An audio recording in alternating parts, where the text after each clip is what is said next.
Hello नमस्कार दोस्तों। हम कल विकारी शब्दों में संज्ञा पढ़ चुके थे। आज हम विकारी शब्द का दूसरा प्रकार आपके सामने लेकर के प्रस्तुत है। वो है सर्वनाम। वो है सर्वनाम। और हम पढ़ रहे थे कि विकारी शब्द और विकारी शब्द होते हैं चार प्रकार के होते हैं विकारी शब्द, यानी कि संज्ञा, सर्वनाम, विशेषण और क्रिया। ये है विकारी शब्द। और विकारी शब्द वो होते हैं जिनमें लिंग वचन काल कारक के द्वारा हम उसको परिवर्तित कर सके, विकारी शब्द कहलाते हैं। और विकारी शब्द होते हैं चार प्रकार के।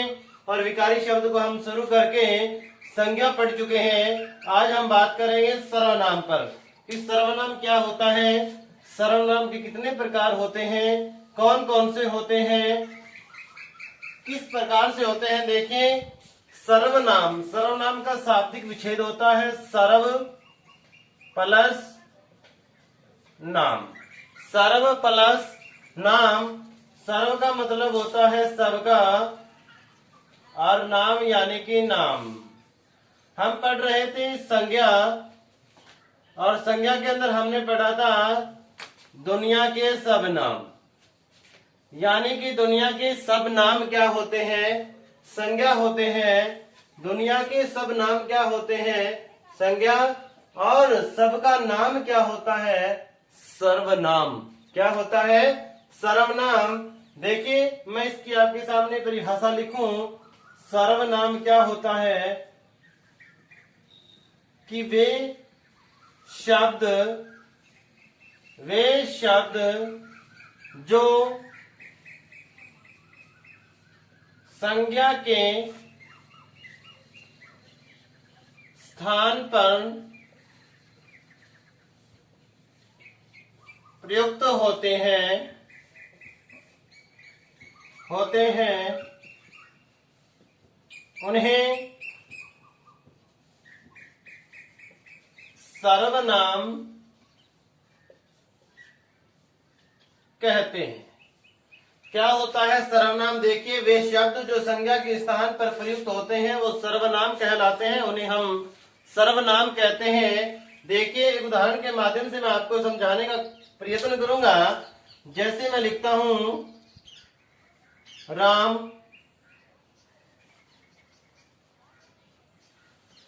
अध्यापक है, राम ईमानदार है, राम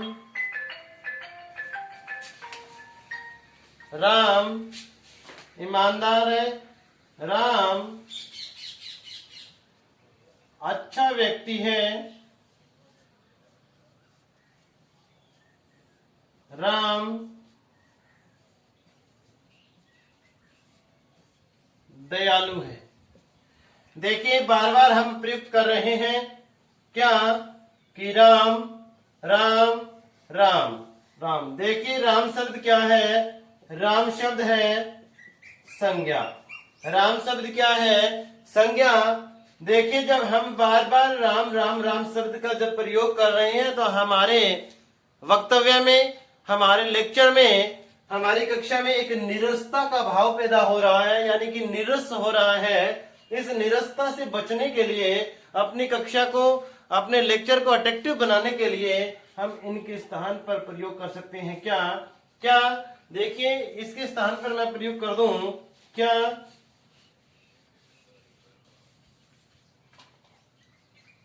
राम अच्छा अध्यापक की जगह लिख दूं, इसके बाद में वह, यानी कि बार बार संज्ञा शब्द से बचने के लिए, उनके स्थान पर जो शब्द प्रयोग किए जाते हैं वो कहलाते हैं सर्वनाम। जैसे कि राम अध्यापक है, वह ईमानदार है, वह अच्छा व्यक्ति है, वह दयालु है। कौन, वह कौन, यानी कि राम। और राम क्या है? संज्ञा, यानी कि राम के स्थान पर हमने किसको प्रयोग में लेके आए हैं हम? वह। तो वह क्या है? एक सर्वनाम पद है, एक सर्वनाम शब्द है। ये होते हैं सर्वनाम। अब हम बात करते हैं सर्वनाम के प्रकार कितने होते हैं। सर्वनाम होते हैं 6 प्रकार से। 6 प्रकार के सर्वनाम होते हैं। आपके सामने मैं उनको एक्सप्लेन कर रहा हूं, उनके नाम लिख रहा हूं। हम बाद में एक एक के ऊपर वार्ता करेंगे। सर्वनाम के कितने प्रकार होते हैं? सर्वनाम के 6 प्रकार होते हैं। सर्वनाम के 6 प्रकार होते हैं। देखिए कौन कौन से 6 प्रकार होते हैं। पहला है पुरुषवाचक सर्वनाम।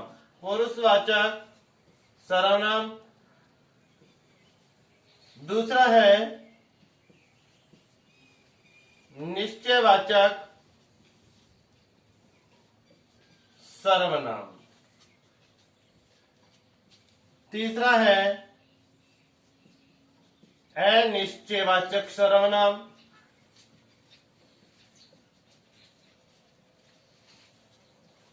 चौथा है संबंध वाचक सर्वनाम। पांचवा है प्रश्नवाचक सर्वनाम।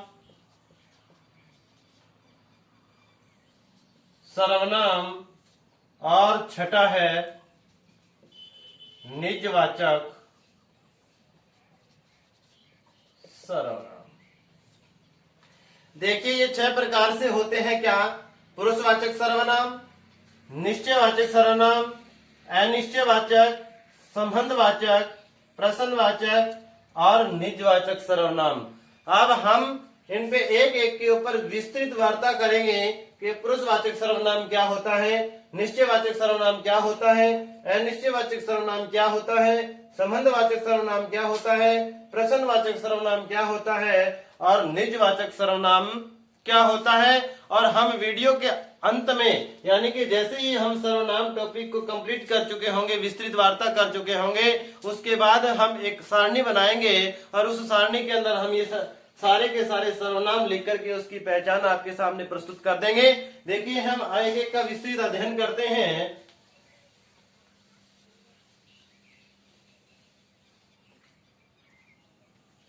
देखिए पुरुषवाचक सर्वनाम क्या होता है। पुरुषवाचक सर्वनाम क्या होता है? इस सर्वनाम के अंदर 3 पुरुष होते हैं। कितने? 3 पुरुष होते हैं। कितने पुरुष होते हैं? 3 होते हैं। देखिए कौन कौन होता है। एक होता है कहने वाला, एक होता है सुनने वाला और एक होता है जिसके बारे में कहा जाए।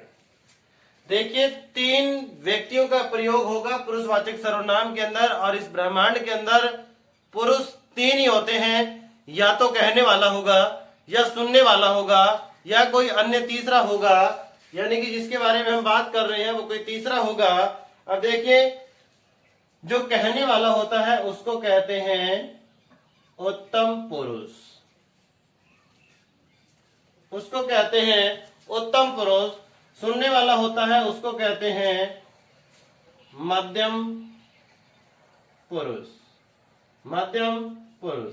और जो जिसके बारे में हम वार्ता कर रहे होते हैं वो होता है अन्य पुरुष, वो होता है अन्य पुरुष। देखिए ये होते कौन कौन से हैं, ये देखिए होते कौन कौन से हैं। देखिए कहने वाला कौन कौन हो सकता है? मैं, यानी कि मैं। और यदि इसको हम बहुवचन में लेंगे, यदि हम, मैं और आप, हम दोनों मिलकर के कह रहे होंगे तो हम यूज करेंगे हम प्रयोग करेंगे हम। कौन कौन से हो सकता है कहने वाला? मैं और हम।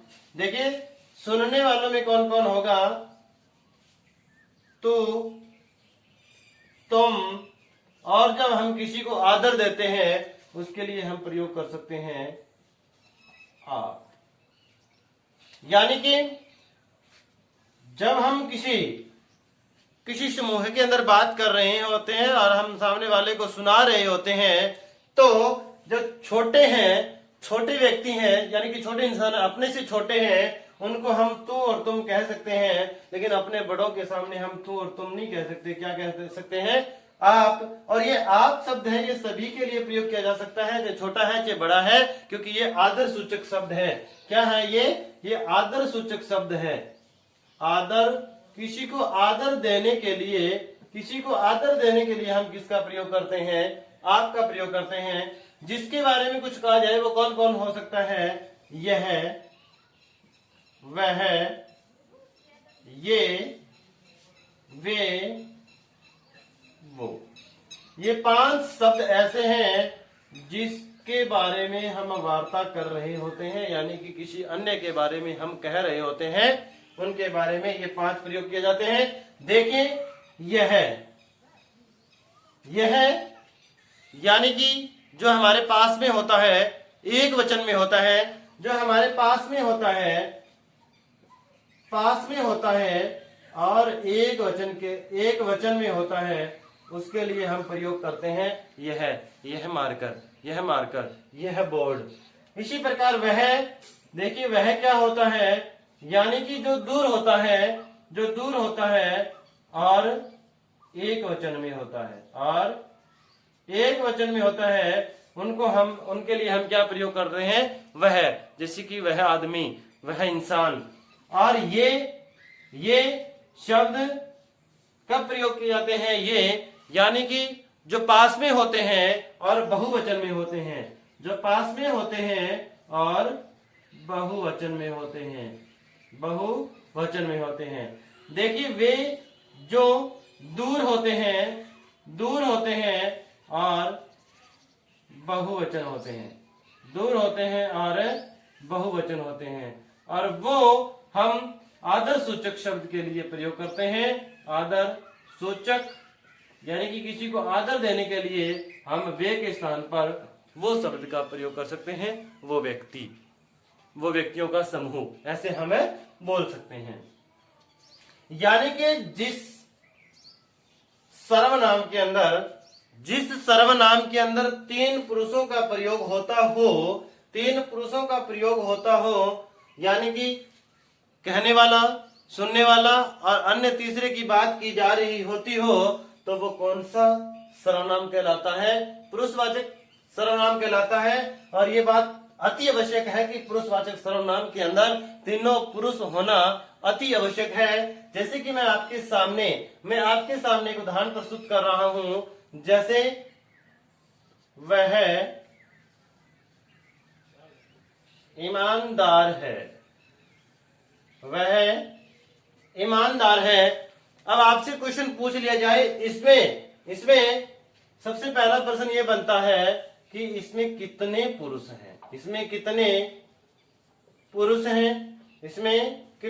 हैं? और दूसरा प्रश्न पूछा जा सकता है कि जो रेखांकित पद कौन है? वह, यानी कि जो अंडरलाइन किया हुआ है वो कौन सा पुरुष है? कौन सा पुरुष है? देखिए सबसे पहला क्वेश्चन क्या है? पुरुष है कितने? देखिए इसके अंदर भी 3 पुरुष हैं। क्यों?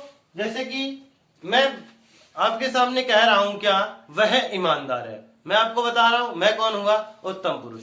आप सुन रहे हैं मेरे को, आप कौन है? मध्यम पुरुष। हम बात किसकी कर रहे हैं? वह, यानी कि कोई अन्य व्यक्ति है, हम उसकी बात कर रहे हैं। तो इस वाक्य के अंदर पुरुष कितने हैं? इस वाक्य के अंदर पुरुष हैं 3। और आपसे पूछ लिया जाए वह, यानी कि रेखांकित पद कौन सा पुरुष है? कौन सा है वह? और वह किस में आता है? वह आता है अन्य पुरुष में।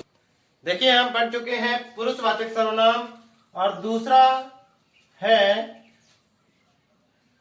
निश्चय वाचक सर्वनाम। निश्चयवाचक सर्वनाम यानी कि वे शब्द जो निश्चितता का बोध कराते हैं, यानी इसकी परिभाषा देखें, निश्चितता का बोध कराने वाले शब्दों को निश्चयवाचक सर्वनाम कहते हैं। यानी कि निश्चितता बताने वाले शब्दों को हम क्या कहते हैं? निश्चयवाचक सर्वनाम कहते हैं। और वो सर्वनाम में शब्द कौन कौन से होंगे? देखिए, हम संज्ञा के अंदर क्या क्या पढ़ रहे थे? हम पढ़ रहे थे व्यक्ति के बारे में, वस्तु और स्थान के बारे में। देखिए, वो शब्द होंगे यह,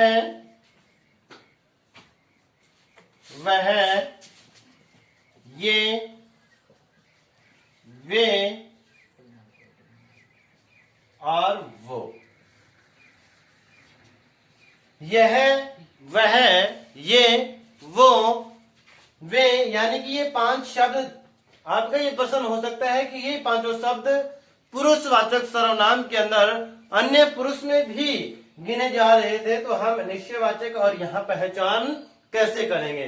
देखिए, जब ये शब्द व्यक्ति के लिए प्रयोग किए जा रहे हो, किसी व्यक्ति के लिए प्रयोग किए जा रहे हो, तो वो होगा पुरुषवाचक सर्वनाम। वो होगा पुरुषवाचक सर्वनाम। और जब इन शब्दों का प्रयोग किसी वस्तु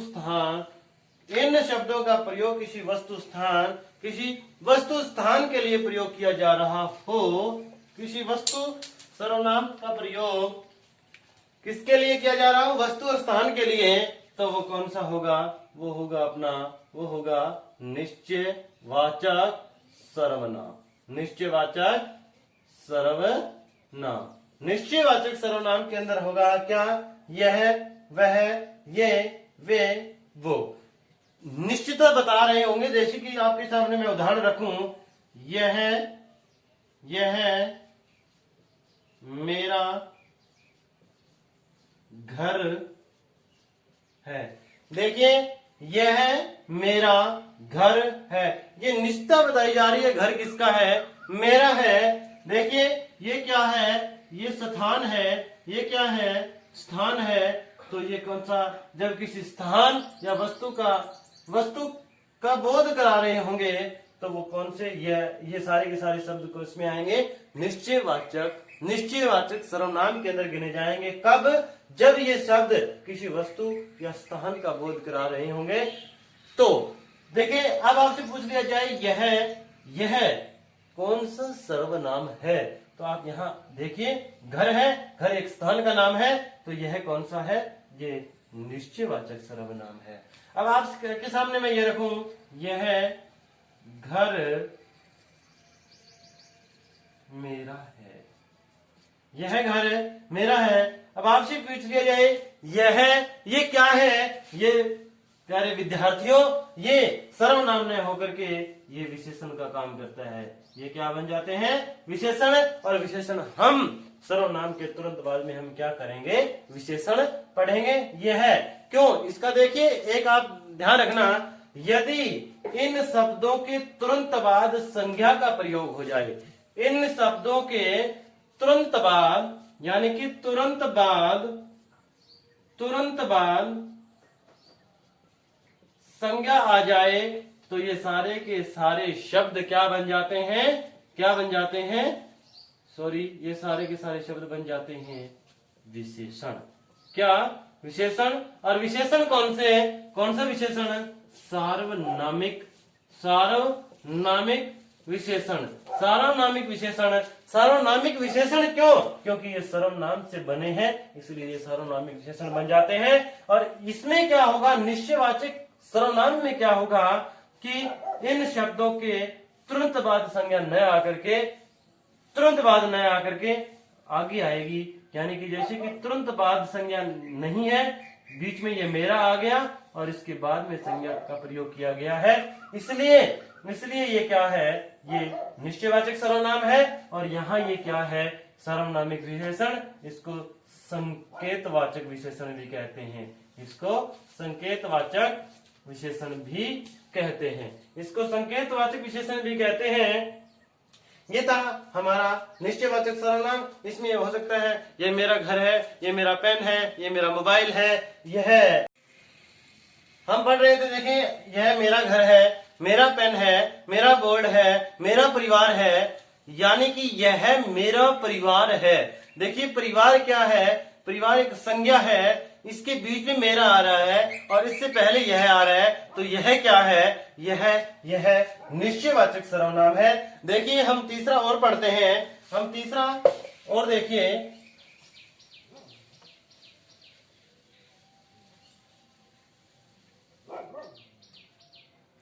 तीसरा हमारे पास है, तीसरा है अनिश्चयवाचक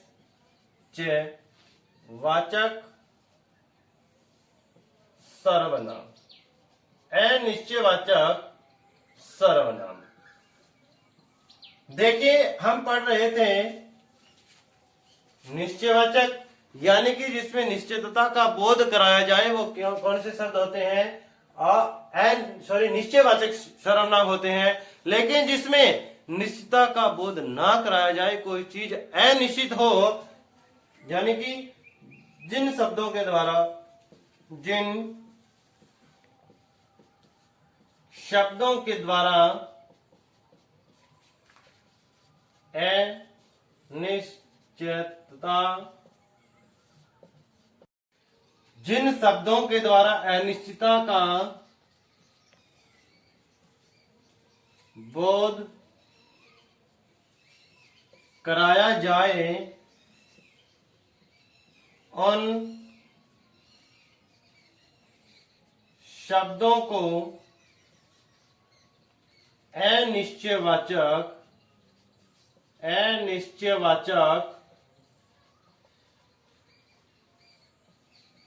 सर्वनाम कहते हैं। यानी कि जिन शब्दों के द्वारा अनिश्चितता का बोध कराया जाए, उन शब्दों को अनिश्चयवाचक सर्वनाम कहते हैं। और ये दो ही होते हैं। कौन कौन से होते हैं? एक तो होता है कोई और दूसरा शब्द होता है कुछ। कोई और कुछ, ये दो ही होते हैं। एक होता है कोई और एक होता है कुछ। देखिए जब दरवाजे की बेल बजती है तो हम बिना देखे हम कहते हैं कोई आया है। क्या? कोई आया है। हमें नहीं पता कौन आया, कोई निश्चित नहीं है कि कौन आया है, कोई आया है। और हम जब दरवाजा ओपन करके देखते हैं तो देखते हैं कि कौन आया है, मोहन आया है। हमारे घर वाले कहते हैं देखिए कि दरवाजे की बेल बजी है, कोई आया है। हम वापस एंट्री करके कहते हैं कि मोहन आया है। देखिए कौन आया है? मोहन। और मोहन की जगह पहले क्या प्रयोग किया जा रहा था कि कोई आया है। यानी मोहन क्या है? मोहन संज्ञा है। क्या है? संज्ञा है। मोहन क्या है? संज्ञा। और जब संज्ञा के स्थान पर कोई शब्द प्रयोग किया जाता है तो वो क्या होता है? सर्वनाम। संज्ञा के स्थान पर प्रयुक्त होने वाले शब्दों को क्या कहते हैं? सर्वनाम कहते हैं। और ये मोहन की जगह कोई शब्द प्रयोग हुआ, इसलिए कोई आया है। यानी कि ये क्या है? ये अनिश्चयवाचक सर्वनाम है। हम जब रोड पर चल रहे होते हैं, गाड़ी में बैठे होते हैं, सामने से कोई चीज चमकती है तो हम क्या कहते हैं? कुछ चमक रहा है, चमक रहा है, यानी कुछ चमक रहा है।